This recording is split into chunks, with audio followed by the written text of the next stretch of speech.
You need to close these gaps. Although capable naman sila kasi nandiyan yung mobility ni Lapu-Lapu and Martis. But these are heroes na kaya ding patayin ni Kadita agad. Oh, I Yuzhong. like this Yuzhong Oh, pick. Wow! Parang Wow, Florine! and Florine. Okay, so... Okay, so for me, my take on this Florine pick to actually complete the lineup of TNC is that parang kulang ulit sila Yeah. in terms of burst damage coming from the middle lane. Grabe, pag pinagpatong mo na yung dalawang graph, kapag kinompare mo na, biglang mas mataas yung capacity ng AP Bren. It's not just because of the composition, but when TNC picked up yung Florine nila, something changed between the dynamics. Ang number one na makikita mong inherent problem ng TNC's lineup, wala silang natural catch versus AP Bren. Yeah. And feeling ko dito magandang magandang ilagay para sa AP Bren yung kataganan, never let them know your first Next move. Your next move. Ayan. Kasi hindi natin alam actually kung saan pupunta and viable naman lahat. Kagaya nga ng nabanggit ni Midnight. Pero ngayon is parang jungle, ano na to, no? Jungle. Mamaya na natin Sige na hulaan. nga, mamaya na nga. Oo, may kita din naman talaga natin kung saan pupunta yung dalawa. Well, I gotta say for TNC naman, what's good is that kahit ganito yung lineup nila, parang judgment natin is based on what we know. Siyempre, meron din silang ibang alam sa kanilang hero composition ngayon. Yeah. Probably part of their strategy. It's also one of those never let them know your next move. Kasi hindi natin alam kung paano lang pag-aaganahin to. Yeah, pero ang strength ng TNC, ang lineup nila, very snowball heavy. Meron silang Yes. Lapu-Lapu, meron silang Bruno. And the way this lineup works is they control the momentum in such a dominating manner.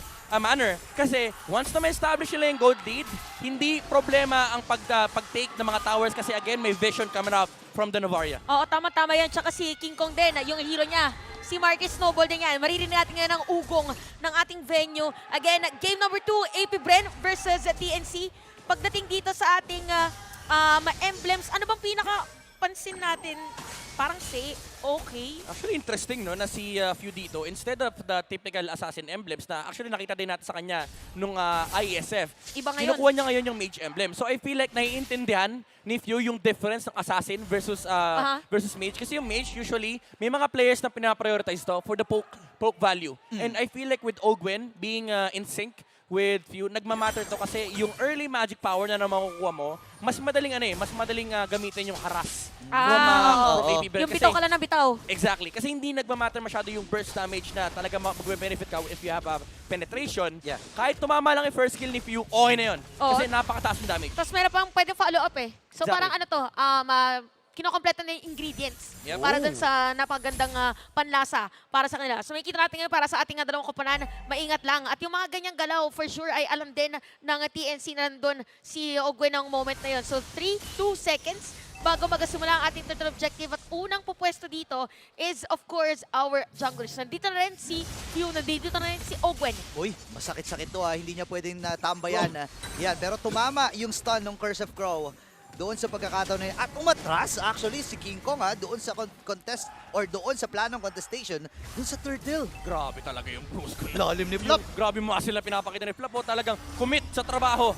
Gamit ka agad ng Black Dragon form. And talagang zinone out in jungle. Pero gusto ko i-comment si Few, grabe. Sobrang tapang nung Farsa. Ginawitan ng full combo ni King Kong. Pero sabi ni Few, kabisado ko damage mo. Di ko kailangan mag-flicker, di ko kailangan mag-wings by wings. Tatayuan kita. Tsaka take note, ang hero niya ay Few. Ang hero niya is Farsa. Tama naman. Napaka-squishy na hero and up against si Martis. So, ganun na kataas yung confidence. So, ngayon para sa AP Bren, it's really more of them securing muna yung mga objectives. Pero ang kinagandahan para sa TNC, kung titignan yung gold, meron pa rin silang control. Kasi hindi naging ganun kalaki yung kalamangan. So, probably makikita tayo ng rotation from them. May surprising clap para dito kay King Kong, yung decimate combo. At dito lang tayo po, dumating na tayo sa era na pati Lido Wanderer talagang pinag-aagawan na. Nilalaban Ginagawang turtle yung Little Wanderer Pero si Ogwen nag-commit na nga rin ng rough waves. So ibig sabihin talagang talagang binibigyan na ng prioritization bawat objective na pwede mong makuha. And gusto ko lang sabihin na itong turtle, 'di ba? Sa mga bago at hindi nakakaalam, itong turtle kasi ngayon mas mataas na yung bigay na XP. So talagang kailangan mong i-contest to. Kumbaga dumating na sa punto na sinabi ni Munton na Hindi. Ayaw nyo, ah. Oo. Sabi kasi ni Moba Zen eh. Ginigib nyo, ah. Ba't yung pinas turtle ng turtle? Oo. O yan sabi ni ML, o yan, o turtle. Ay, ito na. Turtle Importante kayo yung lahat. turtle. Oo, Lahat sila nagturtle lang ngayon eh. Kasi diba, yung cross map na ano, Yeah. Yung cross map play actually, yung ang pinaka-prominent dito is yung Blacklist International. Trade. Yung kapag ibibigay yung turtle, Gusto ko ng kill. ang dami nilang kinukuha. May gold lane na plato, tapos mag-i-invade. Pero ngayon kasi hindi mo pwedeng may i-undermine. meta place na. May Yung general value ng assembly. Pero bottom lane natin si Heso ang Uy. target nila.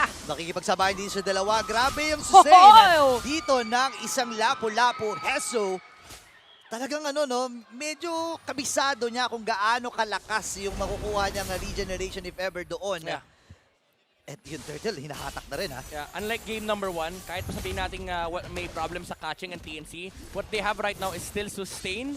Pero yung sustain nila, capable na nilalabanan nila yung burst damage ang gagaling sa Eevee. Ay! Grabe na tunaw doon sa decimation mula dito kay King Kong. Pero si Kyle Easy, threat pa rin yung kanyang wall charge. Nagamit na nga niya ito. Pero nakapila, kaya lang siya pa rin ang makakakuha. What? Wow! Kaya pala parang ano lang siya, kalmado lang siya nung una. Inaabangan niya kung kailan yung power of nature niya, yung wall charge niya rin. Tapos yung pala, merong retribution. Okay, for TNC, yun yung mga kailangan nila iwasan going to the next turtle objective para sa ating laro. But so far in terms of damage, ay pantay pa rin talaga ang ating mga teams, ang ating mga heroes ngayon. Pero maganda yung laning. Maganda yung laning ng Bruno sa top lane, by the way.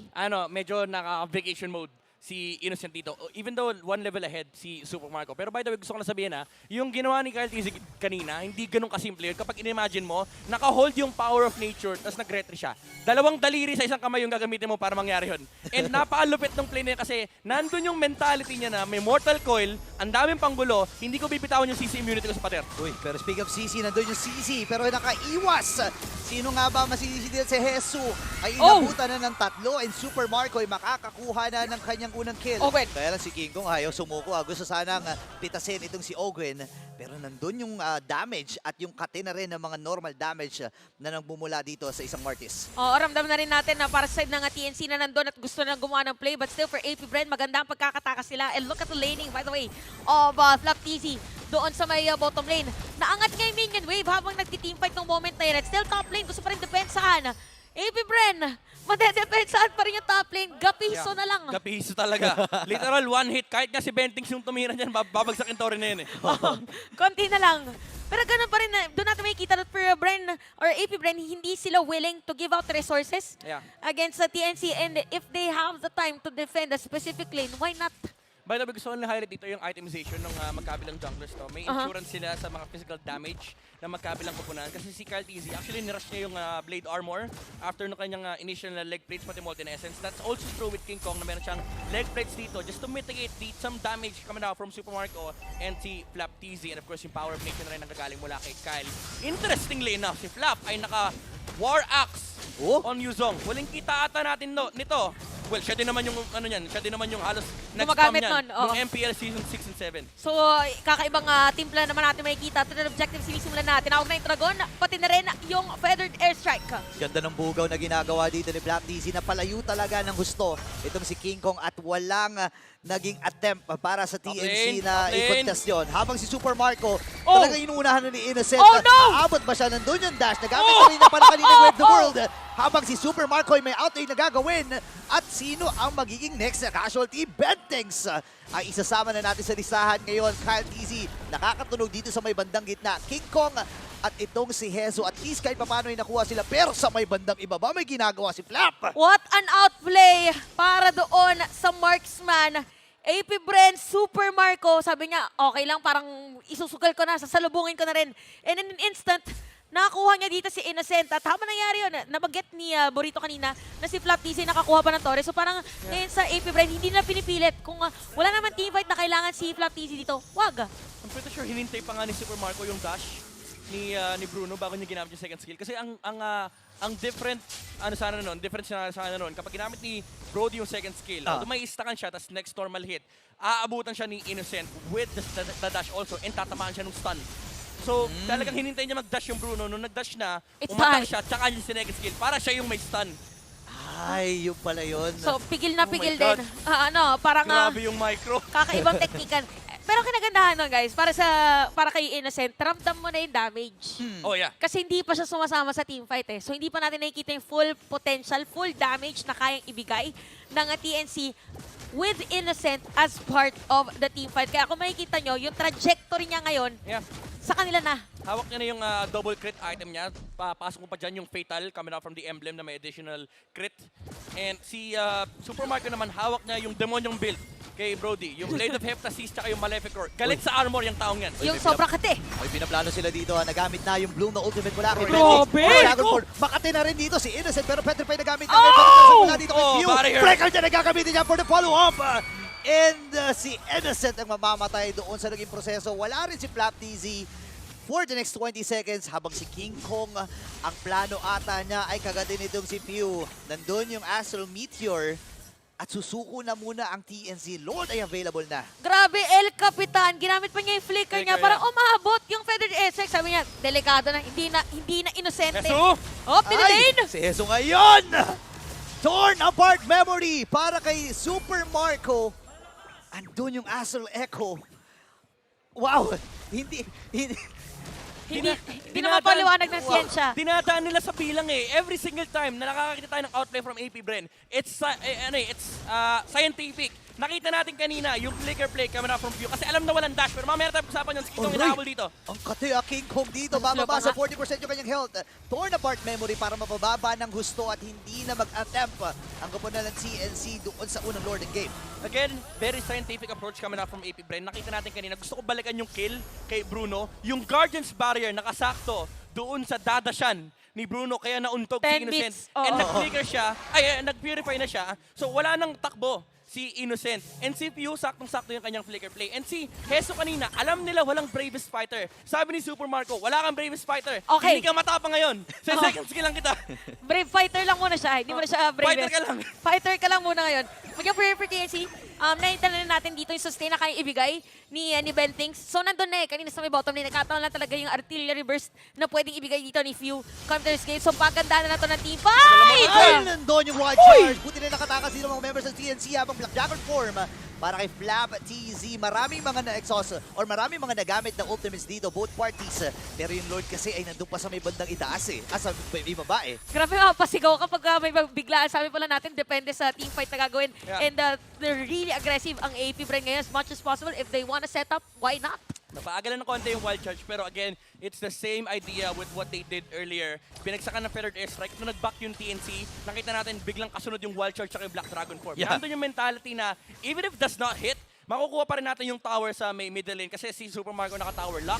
And naka-timing na maayos yung wild charge nung natapos yung Mortal Coil. Wow, grabe yung sakit ng Feathered Girl sa kalati kagad yung boy. Pero Petrify! With the drop waves, Heso ay papasok. Bravest Fighter, nagamit na nga rin niya. Lord ay mamamatay. And successful defense para sa TNC. So, pumapasok pa si Heso dito. Oy, with a Diving picture! in. Mula dito, Oh my Petrify! Sakto, Flap TZ. Ngayon, lilipad muna wings by wings. Para kay Pew. Si Flap TZ naman ngayon, aabante pero aatras muli. Tinamaan. Masakit-sakit na. So, Ogwen and the rest of the members from AP Bren ay aatras na muna. Pero ramdam na natin yung sakit ng TNC na napagamit nila dun si Super Marco ng Wind of Nature. So Yep. ito na pagdating na mga 13 minutes, 14 minutes, kahit si anybody's game. Yeah, may overwhelming damage output din naman ng TNC from Innocent and kahit si Hesu. Tapos ang pinakamahirap na factor dito for AP Bren is yung Novaria. Kapag tumatama yung mga astral recalls, yun yung parang wala silang sagot eh. Parang pag tinamaan sila, wala guys, tiisin talaga natin. Malaki talaga. Ganyan talaga buhay. Wala tayong Ling, wala tayong Claude. Kasi si Flap TZ, hindi niya sinusundan yung Novaria. Focus ako sa goal ko. Innocent, ikaw ang target ko. Stationary din kasi yung Bruno talaga. At ang delikado naman dito for TNC, si Flap TZ mainit din eh. Parang every time, kung sino target niya, automatic yun lang talaga. Oo. Diretso lang siya sa gusto niya kuhanin. Parang pag bicep ako ng Tuesday, bicep ako ng Tuesday. Oh, pag leg day ako Hindi ako ngayon, magpapalit leg ng day workout. ako ngayon. Ama. Tama, kasi sakto, dapat balansehin mo kasi. Tama. Dapat balanse. Pero ito na, babalik tayo dito sa laban. 5 seconds bago mabuhay itong Luminous na Lord at ang AP Bren. Maganda ang pwestuhan nila dito. Nakuha na kagad nila yung maagang position. Mabilis to for both eh, actually. Mabilis Yeah. na sila kumuha ngayon ng Lord nila. Kaya kung papapansin niyo, even for AP Bren, hindi din nila pina-force agad. Kasi gusto nila ma-reveal muna ba? Tama, midnight yung Yeah. pwesto ng TNC. Kailangan nila muna makita. Actually, muntik pa nga makita yung Mortal Coil King Kong kanina. Diba? Kasi if nakita yun, feeling ko ang kasunod ng Guardian G. Spiral tsaka Wild Charge eh. Pero speaking about Vision, medyo lamang din ng TNC dito kasi again, meron silang damage output. They have a lot of ways of trying to get some vision as well against AP Bren kasi nandyan din yung Astral Echo. And of course, may mga bypass din sila in the form of the Lapu-Lapu and si King Kong. As long as di pa binibita yung Bravest Fighter and Mortal Coil, kaya nilang lapitan itong Lord na to. Kaya medyo hesitant din ang AP Bren on taking this one out, pero grabe yung pwesto. Grabe, ang lalim! May malalim! Oo. May pinaplano, malalim. Nasa 10 feet na swimming pool. Oo. Ngayon si Ogwen. Again, it's all about vision para di sa AP Bren. Kailangan muna nilang malaman kung nasaan yung mga kalaban nila kasi nandun rin ang damage dito ng TNC. Speaking of damage, yung mga ilang pagsipa ng bola ni Innocent ay umaaray na ang AP Bren at unti-unti na pong nauubos ang buhay ng Lord para sa ating game. Pero na-damage yan si Ogwen. May nakakita sa kanya. Yeah. Uy, pero Black Dragon form. Feather Nursing nagamit na nga rin. Nabitawan na dito yung Bloom na ultimate. Pero si Cardi, siyempre magtatagumpay doon sa Lord na yon. Pagsak si Innocent. Same with King Kong. 2-man down para sa TNC. Si Hezo ba ang magiging next casualty? Umabot ba si Super Marco? Nandun yung flicker. Hindi tumama. Ay, hindi! Yung torn apart memory! At napabagsak pa si Hezo sa pagkakataon na yun. Mukhang mahirap na yata ang depensahan para dito sa TNC. Merong minion wave para sa kanila. Pwede na sila mag-base lock dito at ang game na ito ay mapupunta sa Hive. AP Bren winning that game. Napakagandang performance para sa kanila. Ang winning moment na ito is brought to you by our official